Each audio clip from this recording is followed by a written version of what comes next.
Bhimrao Kadale Patil BKP मराठीमध्ये आपलं सर्वांचं स्वागत। आज नवीन दिवस, नवीन विषय, नवीन दिवसाची नवीन अशी चर्चा। आज चर्चा घेऊन आलोय म्हणजे बघा, आता आज 20 तारीख आहे आणि उद्या 21 तारीख आहे। 21 तारखेला ज्या नगरपालिका नगरपंचायतीच्या निवडणुका झाल्या, तशाच आज ज्यांचं मतदान आहे या सर्वांचा निकाल म्हणजे 246 नगरपालिका आणि 42 नगरपंचायता, 42 मध्ये ज्या काय बिनविरोध झाल्या त्या सोडल्या तर सर्वच नगरपालिका नगरपंचायतीमध्ये उमेदवारांची धाकधूक वाढलेली आहे। आता असंच काहीच चित्र इंदापूर तालुक्याचं सुद्धा आहे। इंदापूर तालुक्यामध्ये एसटी विरुद्ध घड्याळ असा संघर्ष आपल्याला पाहायला मिळाला आणि यामध्ये कोण जिंकेल, कोणाचा पराभव होईल हे प्रत्येक जण आपल्या आपल्या मतानुसार मांडत असतो। म्हणजे काहींना वाटते की प्रदीप गारटकर येतील, काहींना वाटते की भरत शाह येतील, परंतु खरं इंदापूर शहरातलं चित्र काय, याचं वास्तव काय आहे आणि किती टक्के मतदान झालंय हे सुद्धा आपण बघितलं पाहिजे।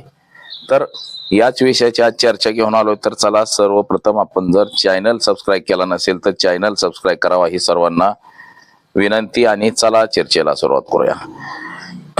महाराष्ट्र राज्याच्या नगरपालिका नगरपंचायतीच्या निवडणुका जाहीर झाल्यापासूनच उमेदवारांची उमेदवारी अर्ज दाखल करण्यासाठी लगबग, तसंच पक्ष नेतृत्वाकडून आपल्याला उमेदवारी मिळावी ह्याच्यासाठी जी लगबग सुरू असते ती काहीशी केविलवाणी असते।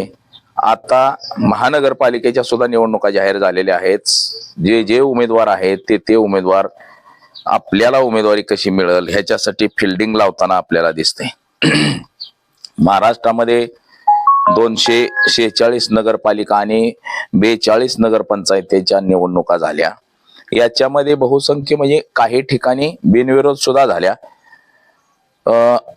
महाराष्ट्र राज्याचे जलसंपदा मंत्री गिरीश महाजन यांच्या मतदारसंघामध्ये जामनेर नगरपालिका बिनविरोध झाली। त्यांची बायकोच त्या ठिकाणी नगराध्यक्ष पदाला उभी होती। तर सोलापूर जिल्ह्यामधलं मोहोळ तालुक्यातलं अनगर हे गाव ही सुद्धा नगरपंचायत खूप गाजली। ते बिनविरोध कशी झाली त्यांनी, आता त्या नगरपंचायतीला निवडणुकीला स्टे दिलेला आहे, ती सुद्धा पुन्हा निवडणूक होईल तिथं असं काहीसं दिसतंय। परंतु ते लगे होणं कठीण आहे, त्याला चांगलं 2 वर्ष जातील असं काहीतरी दिसतंय आपल्याला। तर त्याहून दुसऱ्या अशा अनेक नगरपालिका नगरपंचायतीच्या निवडणुका भारतीय जनता पक्षाच्या लोकांनी बिनविरोध केल्या। मग ते साम दाम दंड भेद पैसे सगळ्या गोष्टींचा वापर करून निवडणुका ह्या जिंकलेल्या आहेत। आता त्याहून दुसरी गोष्ट, भारतामध्ये इतर ठिकाणी सुद्धा काही निवडणुका झालेल्या आहेत, जसं की तेलंगणामध्ये नगरपालिका नगरपंचायतीच्या निवडणुका झाल्या, पंजाबमध्ये झालेल्या आहेत, तसंच आसाम असेल किंवा इतर राज्यांमध्ये सुद्धा नगरपालिका नगरपंचायतीच्या निवडणुका झाल्या आणि तिथं मात्र भारतीय जनता पक्षाला जोरदार असा फटका बसला। म्हणजे भारतीय जनता पक्ष अक्षरशः सुपडा साफ झालाय त्या ठिकाणी, ह्या 3 राज्यांमध्ये नगरपालिका नगरपंचायतीच्या निवडणुकामध्ये। अगदी उत्तर प्रदेशमध्ये सुद्धा हीच परिस्थिती झालेली आहे। तर आता महाराष्ट्राच्या निवडणुका झालेल्या आहेत आणि मतमोजणी बाकी आहे। मग महाराष्ट्रात सुद्धा महायुतीला फटका बसतोय का, महायुती सुपडा साफ होते का, असंच काहीच चित्र सुद्धा असू शकतं। आता महाराष्ट्रातलं इंदापूर तालुका हे सुद्धा गाव शहर म्हणजे राज्याच्या राजकारणामध्ये अग्रक्रमांक असतं। जसं की हर्षवर्धन पाटील यांच्या काळामध्ये इंदापूर तालुका हा मंत्री महोदयांचा तालुका असं गणलं जात होतं। हर्षवर्धन पाटील हे मुख्यमंत्री पदाच्या रेस मधलं एक व्यक्तिमत्व समजलं जात होतं। ज्यावेळी ते काँग्रेस पक्षामध्ये गेले, सुरुवातीला 95ला ते अपक्ष म्हणून निवडून आले, 99ला शिवसेना भाजप पुरस्कृत युती म्हणून निवडून आले, परंतु त्यानंतर त्यांनी काँग्रेसला पाठिंबा दिला आणि काँग्रेस राष्ट्रवादीला पाठिंबा दिला। त्यामध्ये सुद्धा त्यांना मंत्रिमंडळामध्ये घेतलं गेलं। जवळपास 18-19 वर्ष हर्षवर्धन पाटील हे मंत्रिमंडळामध्ये मंत्री राहिले आणि तेव्हापासून ते इंदापूर तालुका चर्चेत आहे आणि त्यातलं त्या करून बारामती लोकसभा मतदारसंघामध्ये हा तालुका असल्यामुळं नेहमी चर्चेत असतो। तर आता सुद्धा नगरपालिकेच्या निवडणुकीला इंदापूर तालुका हा चर्चेतलाच आहे. या ठिकाणी तत्कालीन मंत्री म्हणजे आता सध्या महाराष्ट्र राज्याच्या मंत्रिमंडळामध्ये कृषी मंत्री असलेले दत्तामामा भरणे यांच्या राष्ट्रवादी काँग्रेस पक्षाच्या घड्याळावरती भरत शहा हे उमेदवार आहेत. तर दुसरीकडं हर्षवर्धन पाटील, प्रवीण माने यांनी पाठबळ देऊन प्रदीप गारटकर यांना उभं केलेलं आहे. प्रदीप गारटकर हे दत्तामामा भरणे यांच्या राष्ट्रवादीचे जिल्हा अध्यक्ष आहेत, परंतु ते भारतीय जनता पक्षामध्ये प्रवेश करतील असं बोललं जातं. आता ही निवडणूक अतिशय प्रतिष्ठेची आणि चुरशीची निवडणूक मानली जाते. तर त्याला कारण ही तसंच आहे की इंदापूर तालुक्याचा महाराष्ट्र राज्याच्या मंत्रिमंडळामध्ये मंत्री आहे आणि त्यामुळं ही निवडणूक मंत्री महोदयांना जिंकणं हे त्यांच्यासाठी महत्वाचं झालेलं आहे की या निवडणुकीमध्ये जर पराभव झाला तर ह्याचा विचार म्हणजे ह्याची बातमी महाराष्ट्र लेवलला होईल की कृषी मंत्र्याच्या तालुक्यामध्ये नगरपालिकेला कृषी मंत्र्याच्या उमेदवारांचा पराभव अशी काहीशी बातमी महाराष्ट्रभर जाईल. त्यातच अजित पवारांचे जे विश्वासू आणि खंदे समर्थक म्हणून दत्तामामा भरणे यांच्याकडे पाहिलं जातं. त्याचबरोबर येणारी जी विधानसभा निवडणूक आहे 2029ची ह्याच्यावरती सुद्धा थोड्याफार प्रमाणामध्ये त्याचा फरक पडू शकतो. इंदापूर नगरपालिकेला म्हणजे इंदापूर शहरामध्ये जवळपास 25,000 मतदार आहेत आणि त्याच्या 70-75% मतदान म्हणजे जवळपास 19,000 मतदान झालेलं आहे. आता या 19,000 मतदानामध्ये 10,000 मतं ज्याला पडतील, 9-9.5 मतं तो उमेदवार निवडून येईल असं बोललं जातं. आता काही लोकांचं असं मत आहे की बाबा माजी मंत्री हर्षवर्धन पाटील यांना मानणारा 3,000 मतदार हा इंदापूर शहरामध्ये आहे. तसंच प्रवीण माने यांना मानणारा 2-2.5 मतदार आहे. 2,500 धरलं तर 5,500 मतं झाली ही. आणि प्रदीप गारटकर यांना मानणारे सुद्धा 3-3.5 मतदार आहेत असं एक आकडेवारी धरली जाते. आता ही जर सगळी आकडेवारी धरली जर 9,000 मतापर्यंत जाऊन टिपते. आता नगरपालिकेच्या निवडणुकीमध्ये 5 उमेदवार आहेत. एक एसटी वरती अपक्ष, दुसरा घड्याळावरती. म्हणजे निवडणूक प्रक्रिया ही खरी पाहता 2च उमेदवारांमध्ये आहे. म्हणजे प्रतिष्ठेची निवडणूक आहे. ही 2च उमेदवारापैकी कोण नाही कोणतरी निवडून येईल अशी शक्यता आहे. उर्वरित जे 3 उमेदवार आहे, एक वंचित बहुजन आघाडीचा उमेदवार आहे, तर दुसरा काँग्रेस पक्षाचा उमेदवार आहे, तर तिसरा एक उमेदवार आहे अजून एक उभा.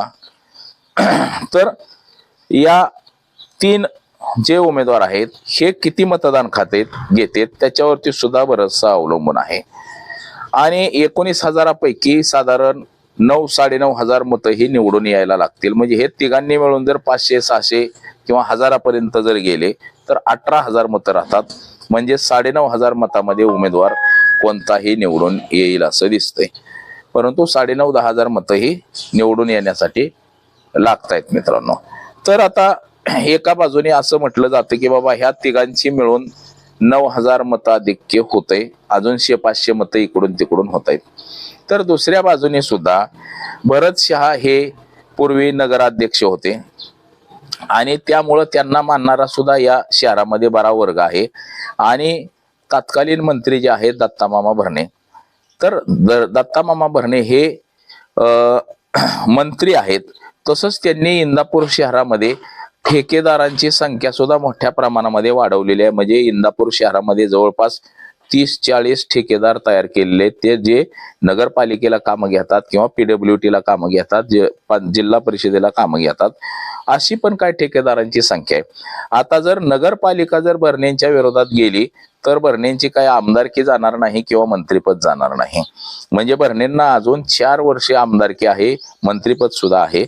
तर जर भरणे मामांचा माणूस निवडून जर आणला तर मात्र आपल्याला अनेक कामं मिळतील या परिसरामध्ये, अशा आशयाने ते 30-40 ठेकेदार जे आहेत हे रातून दिवसा भरत शहा यांना निवडून आणण्यासाठी पळत होते. मग ते कुठल्या जाती धर्माचे आहेत हे बघितलं जात नव्हतं की फक्त आणि फक्त आपल्याला काहीतरी त्याच्यातून लाभ मिळेल, आपल्याला 2-3 कोटीची जर कामं मिळाली तर आपला फायदा होईल असं म्हणून काही ठेकेदार भरणे यांचा माणूस म्हणजे भरत शहा यांना निवडून आणण्यासाठी पळत होते. तर एकंदरीत पाहता दत्ता मामा भरणे आणि भरत शहा यांना सुद्धा मानणारा शहरामध्ये मोठा वर्ग आहे. भरत शहा यांना मानणारा म्हणजे इंदापूर शहरामध्ये व्यापारी वर्ग हा मोठ्या प्रमाणामध्ये आहे आणि व्यापाऱ्यांना असं वाटतं की जर भरत शहा निवडून आले तर इंदापूर शहराचा विकास होऊ शकतो. त्यातच प्रदीप गारटकर यांच्या बाबत सुद्धा लोकांमध्ये संभ्रम आहे, म्हणजे व्यापाऱ्यांमध्ये संभ्रम आहे की बाबा प्रदीप गारटकर हे 1992, 93, 95च्या दरम्यान पतित पावन संघटनेचं काम करत होते. पतित पावन संघटनेची पोरं म्हणजे भांडणं तन्न करणारी मुलं असायची, हे सर्वांनी आपण पाहिलेलं आहे. तर प्रदीप गारटकर जर पुन्हा निवडून आले तर पुन्हा शहरामध्ये ते वादंग म्हणजे भांडणं तन्न करणारी पोरं प्रदीप गारटकर निर्माण करतील आणि व्यापारी वर्गाला त्रास होईल असं काहीसं मत व्यापारी वर्गाचं सुद्धा बऱ्याच म्हणजे 80-90% व्यापारी वर्गाला हेच वाटतं की प्रदीप गारटकर निवडून आले तर पुन्हा शहरामध्ये अजून वादविवाद वाढतील. पण काही सर्वसामान्य जे मुलं आहेत ज्यांचं बाबा पोलीस स्टेशनशी सारखं नातं असतं, म्हणजे सारखं पोलीस स्टेशनला जावं लागतं किंवा काय कुटाने फटाने असतात, अशा माणसाला मात्र वाटतं की प्रदीप गारटकर हेच निवडून यावेत. कारण की आपल्याला जर पोलीस स्टेशनची काय गरज पडली तर एकमेव माणूस म्हणजे प्रदीप गारटकर फोन करणार आहेत. भरत शहा हे पोलीस स्टेशनला फोन करणार नाही किंवा पोलीस स्टेशन पर्यंत येणार नाही असं काहीसं लोकांचं मत आहे. त्यातच काही जणांना असं वाटतं की इंदापूर शहरामध्ये 5-5.5 हजार मराठा समाजाचं मतदान आहे आणि ते हर्षवर्धन पाटील यांच्या पाठीशी खंबीरपणे उभं राहील आणि त्यामुळं प्रदीप गारटकर निवडून येतील असं काही जणांना वाटतं. परंतु राजकारणामध्ये काम करत असताना आता त्याची दुसरी सुद्धा बाजू आपण अशी पाहिली पाहिजे की इंदापूर तालुक्यात सुद्धा मराठा समाजाचं मतदान फार मोठं आहे, म्हणजे जवळपास लाखाच्या वरती मतदार आहे. परंतु हर्षवर्धन पाटलांना विधानसभेला 90,000 मतं पडली हे सुद्धा आपण बघितलेलं आहे, लाखाच्या आतच.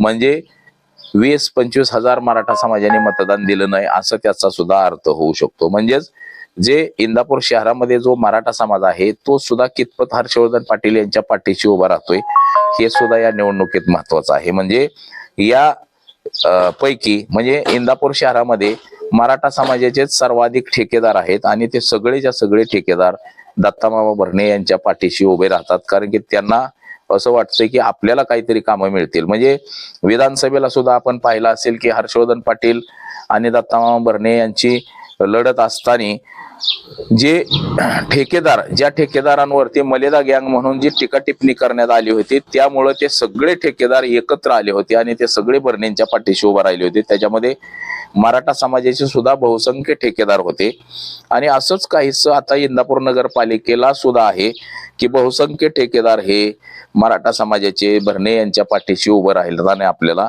दिसत आहेत.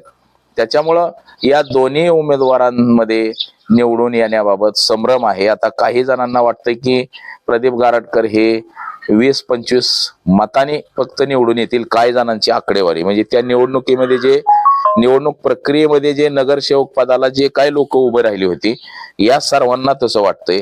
तर काही जणांना वाटतंय की भरत शहा हे 1200 ते 1500 मतांनी निवडून येतील असं काही जणांना वाटतंय. परंतु आता घोडा आणि मैदान काही लांब राहिलेलं नाही, त्याचा निकाल उद्याच आहे. उद्याच आपल्याला हे सगळं कळेल. परंतु इंदापूर शहराची नगरपालिकेची जी निवडणूक झाली ही निवडणूक मात्र अतिशय प्रतिष्ठेची आणि चुरशीची झाली हेच एकंदरीत म्हणता येईल. या निवडणुकीमध्ये जर प्रदीप गारटकर जर निवडून आले तर मात्र दत्तामामा भरणे यांची फार मोठी अशी नाचक्की होईल आणि जर भरत शहा निवडून आले तर मात्र हर्षवर्धन पाटील, प्रवीण माने आणि प्रदीप गारटकर यांची सगळ्यात मोठी नाचक्की होईल.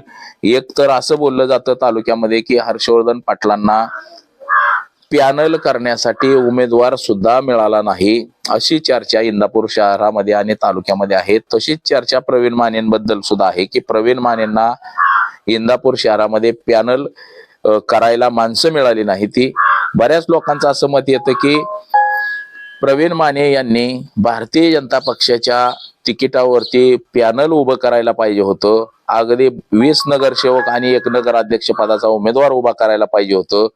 त्यामुळं त्यांना विधानसभेला ते सोपं गेलं असतं. परंतु त्यांनी असं केलं नाही. ह्या असा सुद्धा लोकांचा सूर आहे. बऱ्याच लोकांना सुद्धा असंच वाटतंय की त्यांनी पॅनल उभं करायला पाहिजे होतं, स्वतंत्र पॅनल. परंतु आता शेवटी राजकीय आहे, ज्याचं त्याचं अस्तित्व असतं, ज्याचे त्याचे विचार असतात की काय करायचं ते, त्यामुळे त्यांनी ते पॅनल केलं नसावं. आणि दत्तामामा भरणे यांचा नगरपालिकेला यांच्या उमेदवारांचा पराभव घडवून आणण्यासाठी हे सगळे तिघजण एकत्र आले असावे, असंच शहरातल्या लोकांना आणि तालुक्यातल्या लोकांना सुद्धा वाटतंय. परंतु आपल्याला सुद्धा कळेल की नेमकं मतदार राजानं कोणाच्या पारड्यात मत टाकलंय हे सुद्धा आपल्या लक्षात येईल. परंतु जास्तीत जास्त लोकांना असं वाटतंय की भरत शहा हे निवडून येतील, असं बहुसंख्य लोकांचं मत आहे. तर आज एवढंच. माझा सहकारी कॅमेरामन अनिकेत सह, मी भीमराव कडाळे पाटील, BKP मराठी, इंदापूर, पुणे.